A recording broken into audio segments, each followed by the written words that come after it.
ನನ್ನನ್ನು ಅತ್ತಿಗೆ ಅಂತ ಕರೀದೇ ಹೋದ್ರೂ ಚಿಂತೆ ಇಲ್ಲ, ನನಗೆ ಗೌರವ ಕೊಡದೇ ಇದ್ರೂ ಚಿಂತೆ ಇಲ್ಲ. ನಾನು ನಿನ್ನ ಹತ್ರ ಒಂದೆರಡು ಮಾತು ಹೇಳಲೇಬೇಕಾಗಿದೆ. ಹೇಳಿ ಅದಕ್ಕೆ. ಸಂಬಂಧಗಳಲ್ಲಿ ಗೌರವ ಪ್ರೀತಿನ ಹಾಳು ಮಾಡೋ ಕೆಟ್ಟ ಉದ್ದೇಶ ನನಗಿಲ್ಲ. ನನಗೆ ನೆನಪಿನ ಶಕ್ತಿ ಇಲ್ಲದೆ ಇದ್ದಾಗ ಒಂದಷ್ಟು ಘಟನೆಗಳು ನಡೆದಿತ್ತಂತೆ. ಈಗ ನೆನಪಿನ ಶಕ್ತಿ ಬಂದ ಮೇಲೆ ಅದಕ್ಕೆ ಒಂದಷ್ಟು ಕಹಿ ಘಟನೆಗಳು ಸೇರ್ಕೊಂಡಿದೆ. ಆ ಎರಡು ವಿಚಾರನ ಬಿಟ್ಟು ಬೇರೆ ಏನಾದರೂ ಹೇಳಬೇಕು ಅಂತಿದ್ರೆ ಹೇಳಿ.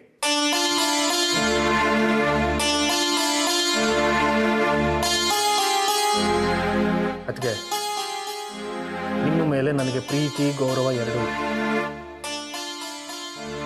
ಸುಮ್ಮನಾಗ್ಬಿಟ್ರಿ. ಬಹುಶಃ ಎರಡು ವಿಚಾರ ಬಿಟ್ಟು ಬೇರೆ ಯಾವ ವಿಚಾರವೂ ಇಲ್ಲ. ಸರಿ ಬಿಡಿ. ಹರಿ, ನಾನು ನಿನ್ನ ಹತ್ರ ಈಗ ಹೇಳಬೇಕಾಗಿರೋದು ಆ ವಿಷಯಕ್ಕೆ ಸಂಬಂಧಪಟ್ಟಿದ್ದೆ. ಕಲ್ಪನಾ ಎಲ್ಲಿ? ಗೊತ್ತಿಲ್ಲ. ಯಾಕೆ? ಅದನ್ನ ತಿಳ್ಕೊಳ್ಳೋ ಅವಶ್ಯಕತೆ ನನಗಿಲ್ಲ. ಅವಳು ನಿನ್ ಹೆಂಡತಿ ಅಂತ ನೀವ್ ಹೇಳ್ತಿರೋದು. ಅವಳು ನೀನ್ ತಾಳಿ ಕಟ್ಟಿದ್ಯಾ ಹರಿ? ಚಂದ್ರಗಿರಿಲಿ ಒಂದ್ಸಲ ಕಟ್ಟಿದ್ನಂತೆ, ಇಲ್ಲಿ ಬಂದ್ಮೇಲೆ ಇನ್ನೊಂದ್ಸಲ ಕಟ್ಸಿದ್ರಂತೆ ತಾಳಿ. ಈ ಅಂತೆ ಕಂತೆ ಕಥೆಗಳನ್ನ ಕಟ್ಕೊಂಡು ನಾನು ಬದುಕಕ್ಕಾಗಲ್ಲ. ನನ್ ಬದುಕೇನಿದ್ರು ಅರ್ಚನಾ ಜೊತೆ ಮಾತ್ರ. ಹರಿ, ಕಲ್ಪನೆ ನಿನ್ ಹೆಂಡತಿ? ಇಲ್ಲ. ಹೌದು. ಇಲ್ಲ. ಹೌದು. ಇಲ್ಲ. ನೀನೊಬ್ಬ ಅರ್ಚನಾ ನನ್ನ ಹೆಂಡತಿ ಅಂತ ಹೇಳ್ಬೋದು, ಆದ್ರೆ ಮದುವೆಗೆ ಬಂದ 1000 ಜನ ಕಲ್ಪನೆ ನಿನ್ ಹೆಂಡತಿ ಅಂತ ಹೇಳ್ತಾರೆ. ಆ 1000 ಜನ ಏನೇ ಹೇಳಿದ್ರು ಗಂಡ ಹೆಂಡತಿಯಾಗಿ ಬದುಕಬೇಕಾಗಿರೋದು ಇಬ್ರೇ, ನಾನು ಅರ್ಚನಾ ಮಾತ್ರ. ಹರಿ, ಕಾನೂನು ಅಂತ ಒಂದಿದೆ, ಅದು ಈ ದೇಶದಲ್ಲಿ ಎಲ್ರಿಗೂ ಅನ್ವಯಿಸುತ್ತೆ. ಇನ್ನೊಂದು ಸ್ವಲ್ಪ ದಿನ ಕಾಡು ಮಲ್ಲಿಗೆ ಎಸ್ಟೇಟ್ನ ಕಿರಿ ಸೊಸೆ ಕಾಣೆ ಆಗಿದ್ದಾಳೆ ಅನ್ನೋ ವಿಷಯ ಊರ್ನವ್ರಿಗೆ ಗೊತ್ತಾಗುತ್ತೆ. ಇಂಥ ವಿಷಯ ಒಬ್ಬನಿಗೆ ಗೊತ್ತಾದ್ರೆ ಸಾಕು, ವಿಷಯ ವಿಷದ ತರ ಹರಡುತ್ತೆ. ಈ ಊರ್ನಲ್ಲಿ ನಿಮ್ಮ ಅಪ್ಪನ್ಗಾಗದೆ ಇರೋರು ಬೇಕಾದಷ್ಟು ಜನ ಇದ್ದಾರಪ್ಪ. ಒಬ್ಬನೇ ಒಬ್ಬ ಮೂಗರ್ಜಿ ಬರೆದ್ರು ಮೊದಲು ಜೈಲ್ಗೆ ಹೋಗೋರು ಯಾರು ಗೊತ್ತಾ? ಯಾಕಂದ್ರೆ ನೀನು ಅವಳ ಗಂಡ.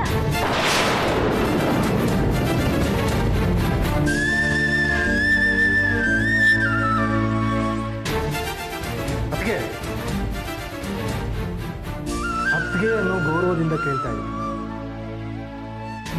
ನೀನು ಹೆದರ್ಸ್ತಾ ಇದ್ದೀನಿ. ಕಾನೂನೇನು ಅಂತ ನನಗೂ ಗೊತ್ತು. ಮನೆ ಭಾಗ ಆಗ್ಬೇಕಾದ್ರೆ ಲಾಯರ್ ಹತ್ರ ಅಲ್ಪ ಸ್ವಲ್ಪ ಮಾತಾಡಿ ನಾನು ತಿಳ್ಕೊಂಡಿದ್ದೀನಿ. ಹೇಳ ನಂಬರ್ 1, ಕಲ್ಪನಾ ಇದ್ದಿದ್ದು ನನ್ನ ಮನೆಯಲ್ಲ. ಈ ಗೆರೆ ಇದೆಯಲ್ಲ, ಗೆರೆ ಅದರಿಂದ ಈಚೆಗೆ, ಅಂದ್ರೆ ನಿಮ್ಮ ಮನೆಯಲ್ಲಿ. ನಂಬರ್ 2, ಅವಳು ಯಾವತ್ತೂ ನಾನು ನನ್ನ ಹೆಂಡತಿ ಅಂತ ಒಪ್ಪೋದಿಲ್ಲ. ನೀವೆಲ್ಲರೂ ಸರಿ ಬಲವಂತ ಮಾಡಿದ್ರಿ.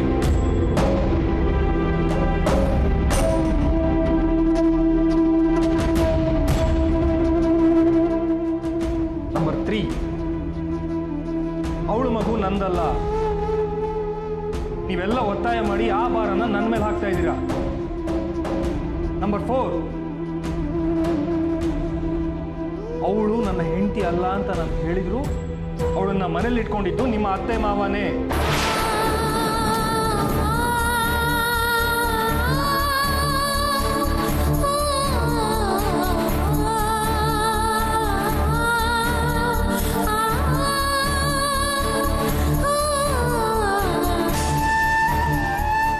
ಯಾಕತ್ತೆ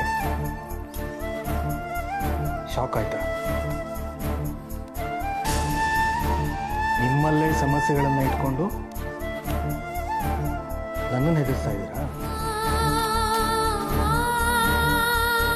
ನಾವು ಗಾಜಿನ ಮನೇಲಿ ಕೂತ್ಕೊಂಡು ಪಕ್ಕದ ಮನೆಗೆ ಕಲ್ಲು ಹೊಡಿಬಾರ್ದು. ಈ ಮಾತು ನಿಮ್ಗೂ ಅನ್ವಯಿಸುತ್ತೆ, ನಿಮ್ಮ ಮಾವಂಗೂ ಅನ್ವಯಿಸುತ್ತೆ.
ನೀನು ಕೂತ್ಕೊಂಡ್ರೆ ಎಲ್ಲರೂ ಬಂದು ನಮ್ಮಿಬ್ಬರು ನೋಡ್ತಾರೆ, ಸುಮ್ಮನೆ ಪ್ರಾಬ್ಲಮ್. ನೋಡು, ನಾನು ನಿಮ್ಮ ಪ್ರಣವ್. ಇಲ್ಲ, ನೀನ್ ಸತ್ತಿದ್ಯಾ? ಅಯ್ಯೋ,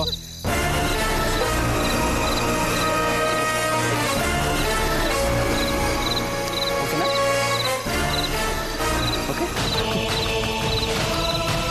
ನಾನೇ ನಿಮ್ಮ ಪ್ರಣವ್. ಹಾಗಿದ್ರೆ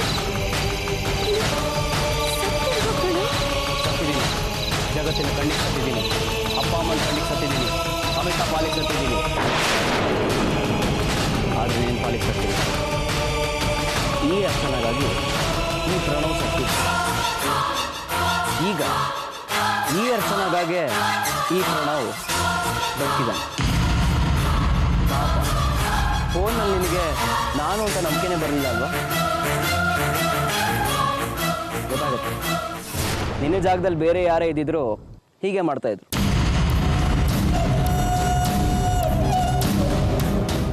ಎದುರಿಗೆ ಬಂದು ಮುಖ ತೋರಿಸು ಅಂತ ಹೇಳಿದಲ್ಲ, ನೋಡು, ನಿನ್ನ ಪ್ರೀತಿಯ ಪ್ರಣವ್. ಸಹಾಯ ನಾಟಕ ಮಾಡೋ ಅಗತ್ಯ ಇತ್ತ ಪ್ರಣವ್? ಹಿಂದಿನ ರಾತ್ರಿ ನಿನ್ಗಾಕೆ ಎಷ್ಟು ಕಾದೆ ಗೊತ್ತಾ? ನೀನೇ ಬರಲಿಲ್ಲ. ಏನು ಮಾಡಲಿ, ನನ್ನ ಪರಿಸ್ಥಿತಿ ಯಾವತ್ತೂ ಹಾಗಿತ್ತು ಅರ್ಚನಾ. ನಾನೇನಾದರೂ ನಮ್ಮ ಮನೆಯವ್ರ ಕೈಗೆ ಸಿಕ್ಕಿದ್ದಿದ್ರೆ ನನ್ನನ್ನು ಬಿಡ್ತಾನೆ ಇರಲಿಲ್ಲ. ಅಮಿತನ ಜೊತೆ ನಾನು ಮದುವೆ ಮಾಡ್ತಾಯಿದ್ರು. ಒಬ್ಬನೇ ಕೂತು ಯೋಚನೆ ಮಾಡಿದ್ರೆ ಆವತ್ತು ನಾನು ತಪ್ಪಿಸ್ಕೊಂಡಿದ್ದಿದ್ರು ಅಪ್ಪ ಅಮ್ಮ ನನ್ನ ಬಿಡ್ತಾ ಇರಲಿಲ್ಲ, ಅಮಿತಾ ಕೂಡ ಬಿಡ್ತಾ ಇರಲಿಲ್ಲ. ನನಗೆ ಆವತ್ತಿದ್ದು ಒಂದೇ ದಾರಿ, ಸಾಯೋದು. ನಿನ್ನ ಬಿಟ್ಟು ಸಾಯೋದಕ್ಕೆ ನನಗೆ ಇಷ್ಟ ಇರಲಿಲ್ಲ ಅರ್ಚನಾ. ಸಾಯೋ ಆಟ ಆಡಲೇಬೇಕಾಗಿತ್ತು. ತುಂಬಾ ತಡ ಮಾಡ್ಬಿಟ್ಟೆ ಪ್ರಣವ್. ನೀನವತ್ತು ರಾತ್ರಿನೇ ಸಿಗ್ಬೇಕಿತ್ತು.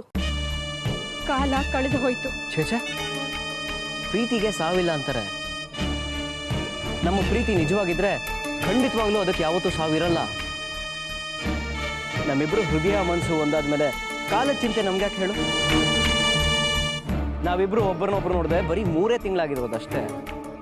3 ತಿಂಗಳಲ್ಲಿ ಏನೇನೋ ಬದಲಾವಣೆ ಆಗಿದೆ ಪ್ರಣವ್. ನಾನು ಭೂತಕಾಲದ ಬಗ್ಗೆ ಚಿಂತೆ ಮಾಡ್ತಾ ನರಳೋನಲ್ಲ. ನೆನ್ನೆ ನನಗೆ ಬೇಡ, ಇವತ್ತು, ಈಗ, ಈ ಕ್ಷಣದ ಸತ್ಯ ಮಾತ್ರ ನನಗೆ ಮುಖ್ಯ. ನಾನು ವರ್ತಮಾನದಲ್ಲೇ ಬದುಕ್ತಾ ಭವಿಷ್ಯದ ಬಗ್ಗೆ ಕನಸು ಕಾಣೋನು. ಬೇಗ ಹೇಳು ಅರ್ಚನಾ. ಏನು ಹಾಕಿ ಕೇಳ್ತಿದ್ಯಾ ಅರ್ಚನಾ?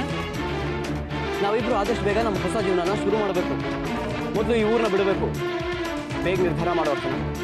ನಾವೀಗಾಗಲೇ ನಮ್ಮ ಜೀವನದ 3 ತಿಂಗಳನ್ನ ಕಳ್ಕೊಂಡ್ಬಿಟ್ಟಿದ್ದೀವಿ. ಈಗ್ಲೇ ಅಂದ್ರೆ ಹೇಗೆ ಪ್ರಣವ್?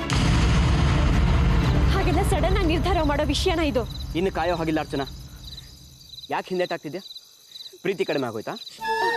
ಹಾಗಲ್ಲ, ಸ್ವಲ್ಪ ಟೈಮ್ ಬೇಕಾಗುತ್ತೆ.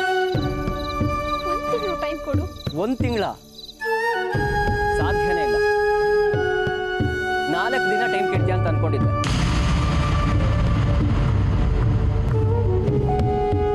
ಓಕೆ ನೋಡು, ಕರೆಕ್ಟಾಗಿ 1 ವಾರ ನಿನಗೆ ಟೈಮ್. ಅಂದರೆ 7 ದಿನ. ಇವತ್ತು ಬುಧವಾರ, ಮುಂದಿನ ಮಂಗಳವಾರ ರಾತ್ರಿವರೆಗೂ ನಿನಗೆ ಟೈಮ್. ನೀನು ಆವತ್ತೂ ಬರದೇ ಇದ್ರೆ ಬುಧವಾರ ಬೆಳಗ್ಗೆ ನಾನೇ ನಿಮ್ಮನೆಗೆ ಬಂದು ಹೇಳ್ಕೊಂಡು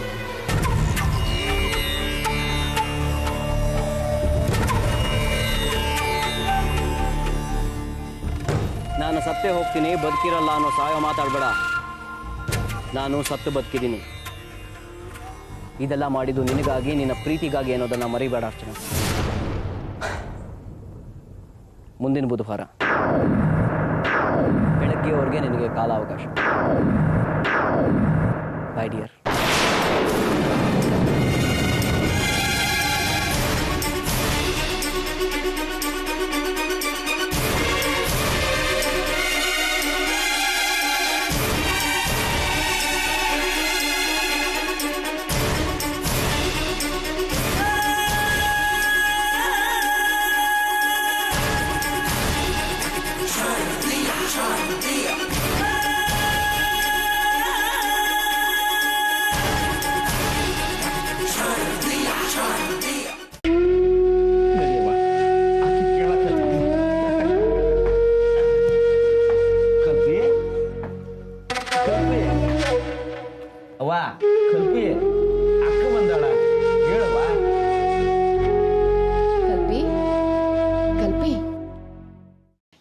ನಿದ್ದೆನೆ ನಿನ್ಗೆ.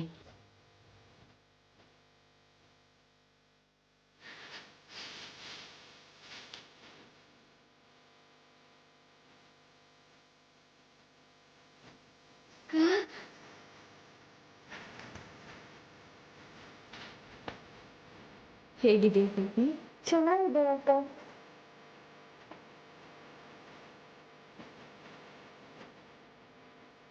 ಮಂಜವ ಇಬ್ರು ಮಾತನಾಡ್ತಾ ಕೂತಿರ್ರಿ, ಈಗ ಬರ್ತೀನ್ರವ.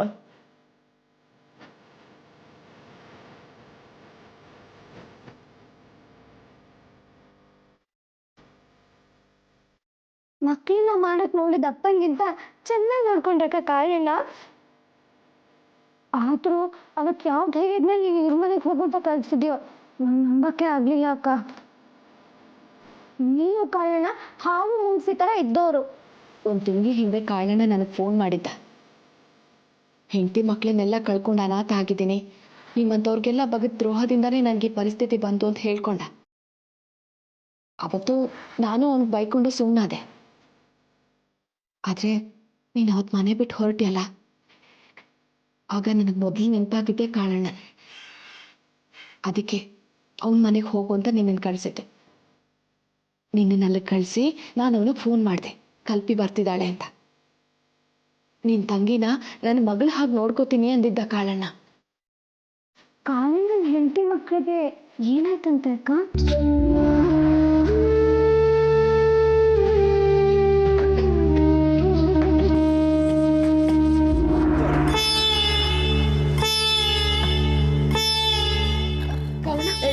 ಬೇಡವ, ನೀ ಕುಡ್ದು ನಾ ಕೂಡ್ತೀನಿ ಕೂಡವ.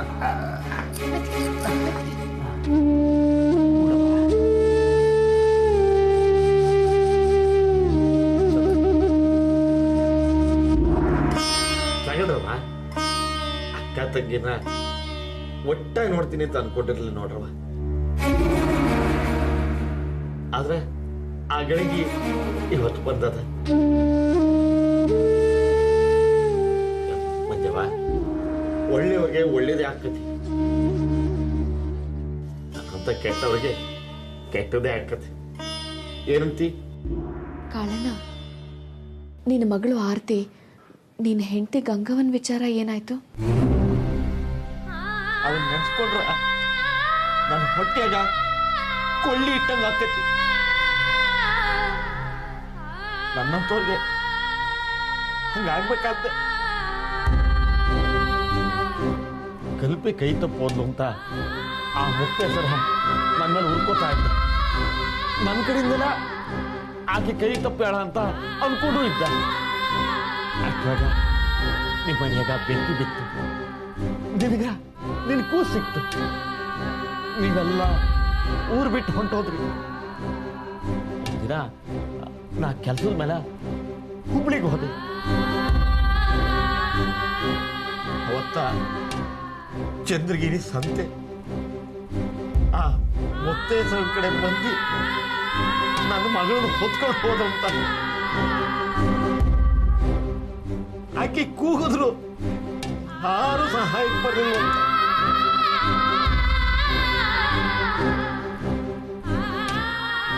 ತಲೆ ಹಿಡ್ಕ ಕಾರಣ ಮಗಳು ಅವ್ರ ವ್ಯವಹಾರ ಏನೋ ನಮ್ಗೆ ಯಾಕ ಅಂತ ಮಂದಿ ಸುಮ್ಮನೆ ಆಗ್ಬಿಟ್ರಂತ.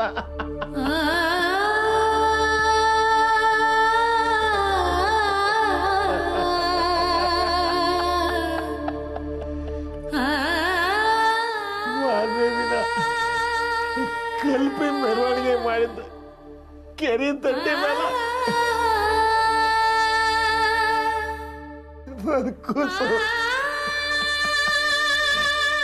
ಹಂಗ ಮಲಗಿತ್ತು.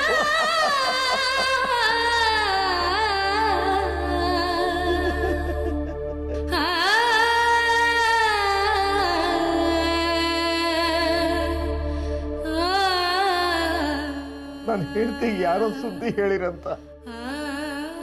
ರಾತ್ರಿ ನನ್ ಕೂಸ್ ಬರ್ದೆ ಆಕೆ ಕಂಗಾಲಾಗಿದ್ಲು. ನನಗ ಫೋನು ಹಚ್ಚಿಳು. ನಾ ಕೂಡ್ಲೆ ಹುಬ್ಳಿಯಿಂದ ಹೊಂಟೆ. ಮನೆಗೆ